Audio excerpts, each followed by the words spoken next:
అతను లీవ్ తీసుకున్న ఆ రోజు కిడ్నాప్ చేయడం జరిగింది. అది అతని పరిస్థితి. అతనితో నేను ఇన్ని ఆరోపణలు చేస్తూ ఉన్నారు. నేను ఒకటే మీ అందరినీ పాత్రికేయులను అడుగుతున్నా, మీరందరూ చాలా తెలివైన వాళ్ళు, చాలా సబ్జెక్ట్ తెలిసిన వ్యక్తులు కాబట్టి నేను ఒకటే సింపుల్ క్వశ్చన్లు అడుగుతాను. ఏ రోజైనా మీరు నా గత 10 సంవత్సరాలు నేను ఒకటే నెంబర్ వాడుతూ ఉన్నాను, నా ఫోన్ డేటా తీసుకోండి. ఏ రోజైనా అతనితో ఒకరోజు నేను ఫోన్లో మాట్లాడినట్టు కానీ, అతనితో నేను కలిసి మాట్లాడినట్టు ఒక ఫోటోగ్రాఫ్ కానీ, ఒక వీడియో కానీ, అతని గురించి నేను ఎవరికైనా రికమెండేషన్ చేసినట్టు కానీ ఏదైనా ఉంటే మీరు ఏ నేరానికి ఏ శిక్ష విధించినా నేను దానికి సిద్ధం. రెండోది, పోనీ ఇన్ని సంవత్సరాలు అతను అడ్డు పెట్టుకునే నేరాలు చేశానంటున్నారు కాబట్టి ఇన్ని కేసులు తెలుగుదేశం ప్రభుత్వం అతని మీద రిజిస్టర్ అయినాయి, వైసీపీ ప్రభుత్వం అతని మీద రిజిస్టర్ అయినాయి. ఏ రోజైనా ఈ కేసుల్లో ఎంవివి సత్యనారాయణ గారి మీద ఎవరన్నా ఇందులో ఇన్వాల్వ్మెంట్ ఉందని ఎవరన్నా రాశారా నా పేరు? పోనీ ఎంపీ అయితే నా మీద భయపడి అనుకోవచ్చు. ఎమ్మెల్యే నేను ఎంతమంది 2019 ముందు ఆ గవర్నమెంట్లో ఎవరన్నా నా పేరు రాశారా? కేవలం అతను చాలా క్రిమినల్ మైండ్ ఉన్న వ్యక్తి కాబట్టి అక్కడ శరత్ అనే మా అబ్బాయి ఒక్కడే ఉంటున్నాడని గమనించి అతన్ని బంధించి శిక్షిస్తే డబ్బులు వస్తాయని కేవలం ఒకే ఒక ఆలోచనతో ఆ రోజు అతను చేయడం జరిగింది. ఆ రోజు నేను హైదరాబాద్లో లేకపోవటం, మా వైఫ్కి మా అబ్బాయితో ఫోన్ చేయించి మరీ పిలిపించుకుని ఒంట్లో బాగాలేదని పిలిపించుకోవటం, అదేవిధంగా మళ్ళీ మా వైఫ్తోని శరత్తోని మళ్ళీ జీవి గారిని ఫోన్ చేసి రప్పించుకోవటం, తర్వాత మళ్ళీ నన్ను కూడా పిలిపించాలని ఉద్దేశంతో అతను చేయటం. కానీ నేను హైదరాబాద్లో ఉండటం వలన అప్పటికే నాకు అనుమానం వచ్చి వీళ్ళ ఫోన్లు ఎందుకు ఎత్తలేదని డౌట్ వచ్చిన వెంటనే పోలీసుకి ఇన్ఫర్మేషన్ ఇచ్చి ఆ రోజు నేనే ఇన్ఫర్మేషన్ ఇచ్చి చెప్పడం జరిగింది. సో ఎంత దారుణమైన వార్తలు ఈవేళ ఈనాడు పేపరు, లార్జెస్ట్ సర్క్యులేటెడ్ పేపర్ అది. పార్టీలు ఇష్టం ఉండొచ్చు, తెలుగుదేశానికి వాళ్ళు సపోర్ట్ చేయొచ్చు, ఈనాడు తెలుగుదేశం అని పేరు పెట్టుకోవచ్చు, ఏదైనా పెట్టుకోవచ్చు. కానీ వ్యక్తుల్ని వాళ్ళ వ్యక్తిగత ప్రతిష్ట దిగజారే విధంగా ఏ ఒక్కరు చేసినా అది కరెక్ట్ కాదనేది నా ఉద్దేశం. దీని మీద మేము కూడా లీగల్గా ప్రొసీడ్ అవ్వచ్చు, మేము కూడా కోర్టులో కేసులు వేయచ్చు. ఏ రోజైనా మేము వేసాం ఆ కేసులు. సరే ఏదో రాసుకుంటున్నారులే, రాసుకొని చెప్పి ఏ రోజు మేము పట్టించుకోలేదు. మొన్న నిన్న ఈరోజు కంటిన్యూగా రాష్ట్ర వ్యాప్తంగా అంటే ఎంవివి సత్యనారాయణ 27 సంవత్సరాలు 1997లో ఇక్కడ నేను బిజినెస్ స్టార్ట్ చేశాను. 100 అపార్ట్మెంట్లు ఇక్కడ కట్టాను, నేను హైయెస్ట్ అపార్ట్మెంట్స్ కట్టాను. ఏ ఒక్కరోజు నా మీద ఏ ఒక్క కన్జ్యూమర్ కానీ, ఒక కస్టమర్ కానీ, ఒక ల్యాండ్ ఓనర్ కానీ నా మీద కేసు ఫైల్ లేదు ఎక్కడొక్కడ. ఒక్క కేసు ఈరోజు తెలుగుదేశం ప్రభుత్వంలో ఉన్న కళ్ళ వెంకటరావుతో నాకు గొడవ అయింది. ఒకరోజు మాస్టర్ ప్లాన్ 80 ఫీట్ రోడ్ ఆయన సైట్లోంచి వెళ్తుంది కాబట్టి ఆయన అబ్జెక్షన్ చేశాడు కాబట్టి ఆయనకి నాకు ఘర్షణ అవటం, ఆయన మీద కేసు పెట్టడం అవన్నీ కూడా అందరికీ తెలిసిన విషయాలే. అంతే తప్ప ఏ ఒక్కరితో నాకు ఘర్షణలు కానీ గొడవలు కానీ లేవు. ఇటువంటిది ఈరోజు ఇంత దుర్మార్గంగా నా మీద ఇలాంటి వార్తలు రాయటం చాలా మనస్సుకు బాధ కలిగించే విషయం కాబట్టి ఈరోజు మీ అందరి ముందు కూడా ఇది తెలియజెప్పడానికి వచ్చేయనని తెలియజేస్తా ఉన్నా. ఇది ముఖ్యంగా ఈ హేమంత్ అనే వ్యక్తి ఏ ఒక్కరోజు కూడా నాకు సంబంధాలు లేవు, అతను ఎవడో నాకు తెలియదు, అతనితో నాకు వ్యాపార లావాదేవీలు లేవు, సైట్ డీల్స్ లేవు, సైట్ కొంటాలు లేవు, సైట్ అమ్మటాలు లేవు. అదేవిధంగా అతనికి ఒక కారు కాదు కదా, ఒక ఆటో కాదు, ఒక మోటార్ సైకిల్ కూడా నేను గిఫ్ట్ ఇవ్వలేదు ఈరోజు కూడా. అదేవిధంగా విల్లా కాదు కదా, ఒక కనీసం గుడిసు కూడా గిఫ్ట్ ఇవ్వలేదు, ఒక స్థలం కూడా గిఫ్ట్ ఇవ్వలేదు. ఏదైనా గిఫ్ట్ ఇచ్చి ఉంటే ఇవన్నీ చేత్తో ఇచ్చిపుచ్చుకునేవి కాదు, అన్నీ రికార్డెడ్గా ఉండాలి.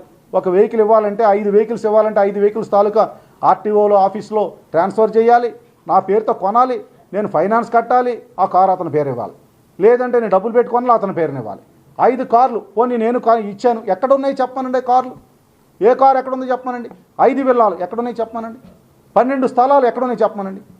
ఇంత ప్రాపర్టీ ఉన్న వ్యక్తి ఇటువంటి పనులు కార్యక్రమాలు ఎందుకు చేస్తాడో మనందరికీ అర్థం కాని విషయం.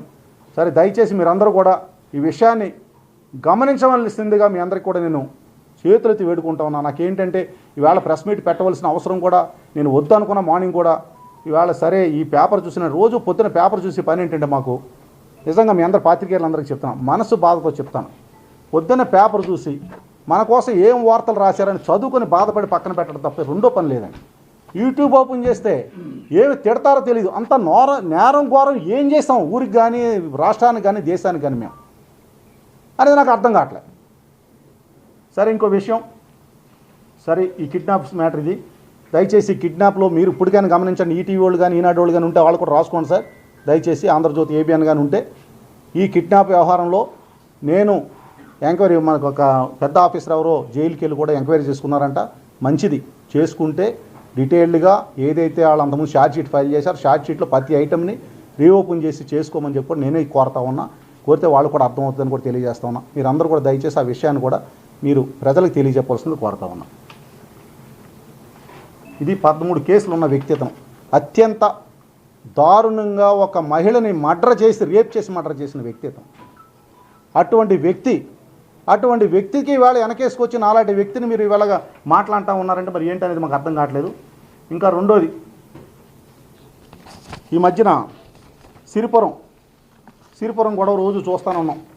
దాంట్లో 2 ఎలిగేషన్స్. ఒకటి, రోడ్డుకి అడ్డంగా రాళ్ళు పెట్టించేసి అందరినీ ఇబ్బంది గురి చేశాననేది.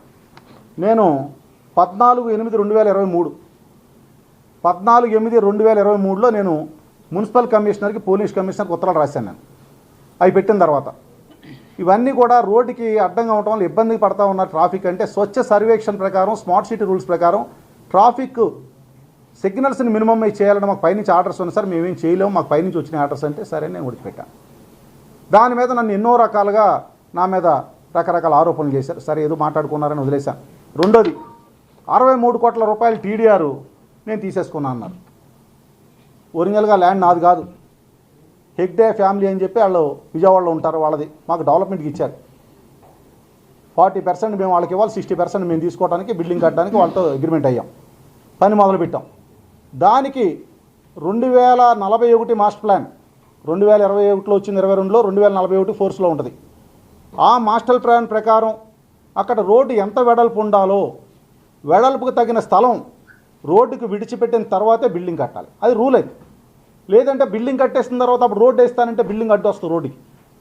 ఆ మాస్టర్ ప్లాన్ ప్రకారం 150 అడుగుల రోడ్డు వెడల్పు ప్రకారం అక్కడ ఎంతైతే 2 పక్కల డివైడ్ చేసి ఈ పక్కన ఎంత వదిలిపెట్టాలనేది మున్సిపాలిటీ ఒక రూల్స్ ఫిక్స్ చేసి దాని ప్రకారం ఎంత స్థలం విడిచిపెడితేనే మేము ప్లాన్ ఇస్తాం, దీనికి టీడీఆర్ ఇస్తామని వాళ్ళు చెప్పిన తర్వాత, టీడీఆర్ బాండ్స్ వాళ్ళు ఇచ్చిన తర్వాతే ఆ స్థలాన్ని మున్సిపల్ కార్పొరేషన్ గిఫ్ట్ రూపంలో వాళ్ళు ఓనర్స్ ఇచ్చి టీడీఆర్ బాండ్స్ తీసుకుని, టీడీఆర్ కూడా ఎక్కడ కూడా బయటికి పట్టుకెళ్ళలేదు. వాళ్ళు సేమ్ సైట్లోనే బిల్డింగ్ కట్టుకోవడానికి వాడుతూ ఉన్నారు. అది కూడా మీరు నోట్ చేసుకోండి పాయింట్ని. 63 కోట్లు టీడీఆర్ బయట పట్టుకెళ్ళి అమ్ముకోవట్లే, సేమ్ సైట్లోనే ఇక్కడ పోయిన ల్యాండ్ ఎక్కడైతే పోయిందో దాంట్లో వాడుకుంటున్నారు. వాళ్ళు సేమ్ సైట్లో కట్టుకోవడానికి రెడీ అయ్యి ఆ టీడీఆర్ ప్రకారం బిల్డింగ్ కట్టడానికి వెళ్తూ ఉన్నారు. దాని మీద రకరకాల ఆరోపణలు వచ్చినాయి. సరే మేము ఎంపీగా ఉన్నాం కాబట్టి బిజినెస్ చేస్తున్నాం, ప్రతిపక్షాలు ఆరోపణలు చేస్తారనుకున్నాం.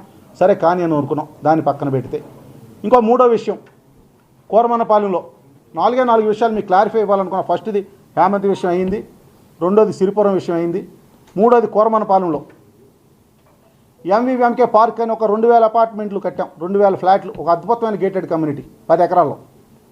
2018 తెలుగుదేశం ప్రభుత్వం అధికారంలో ఉండగా వీళ్ళందరితో అగ్రిమెంట్ అయ్యాం. మేము అగ్రిమెంట్ అయ్యి 2018లో ప్లాన్ అప్రూవల్ తీసుకున్నాం. దానికి తెలుగుదేశం ప్రభుత్వం ఎంపీని కూడా కాదు అప్పుడు. 2019లో పని మొదలు పెట్టాం. 2021 కల్లా కంప్లీట్ చేసాం. 22 కంప్లీట్ చేసాం దాన్ని. రీసెంట్గా అందరూ దిగిపోయారు కూడా. దాంట్లో 1%గా నేనేదో ఫోర్స్ఫుల్గా తీసుకున్నానని చెప్పేసి దాని మీద రకరకాల ఆరోపణలు మన చంద్రబాబు నాయుడు గారు కూడా మాట్లాడటం